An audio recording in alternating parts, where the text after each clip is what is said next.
Welcome back, STAIR students. My name is Miss Ivory, and I'm thrilled to be reading another story with you all. Today, we're going to be reading Martin's Big Words, The Life of Dr. Martin Luther King Jr., written by Doreen Rappaport, illustrated by Brian Collier. Martin's Big Words, The Life of Dr. Martin Luther King Jr. Everywhere in Martin's hometown, he saw the signs, white only. His mother said these signs were in all southern cities and towns in the United States. Every time Martin read the words, he felt bad until he remembered what his mother told him. You are as good as anyone. In church, Martin sang hymns. He read from the Bible. He listened to his father preach. These words made him feel good. When I grow up, I'm going to get big words too. Martin grew up. He became a minister like his father, and he used the big words he had heard as a child from his parents and from the Bible. Everyone can be great. He studied the teachings of Mahatma Gandhi. He learned how the Indian nation won freedom without ever firing a gun. Martin said love when others said hate. Hate cannot drive out hate. Only love can do that. He said together when others said separate. He said peace when others said war.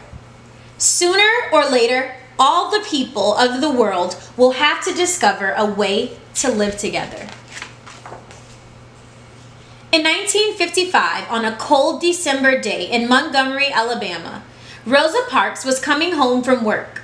A white man told her to get up from her seat on the bus so he could sit. She said no and was arrested. Montgomery's black citizens learned of her arrest. It made them angry. They decided not to ride the buses until they could sit anywhere they wanted. For 381 days, they walked to work and school and church. They walked in rain and cold and in blistering heat. Martin walked with them and talked with them and sang with them and prayed with them until the white city leaders had to agree they could sit anywhere they wanted. When the history books are written, someone will say there lived black people who had the courage to stand up for their rights.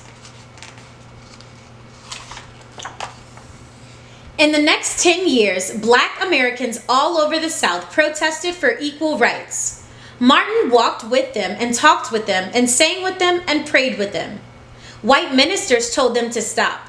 Mayors and governors and police chiefs and judges ordered them to stop, but they kept on marching. Wait! For years I have heard the word wait. We have waited more than 340 years for our own rights. They were jailed and beaten and murdered, but they kept on marching. Some black Americans wanted to fight back with their fists. Martin convinced them not to by reminding them of the power of love. Love is the key to the problems of the world. Many white Southerners hated and feared Martin's words. A few threatened to kill him and his family. His house was bombed, his brother's house was bombed, but he refused to stop. Remember, if I am stopped, this movement will not be stopped because God is with this movement. The marches continued. More and more Americans listened to Martin's words. He shared his dreams and filled them with hope. I have a dream that one day in Alabama, little black boys and black girls will join hands with little white boys and white girls as sisters and brothers. After 10 years of protests, the lawmakers in Washington voted to end segregation.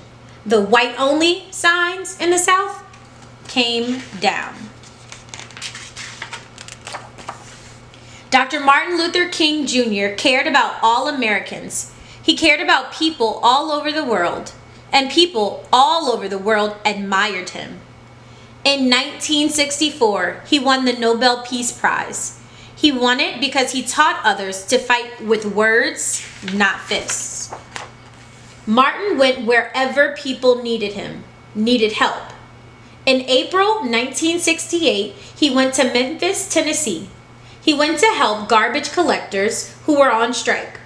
He walked with them and talked with them and sang with them and prayed with them.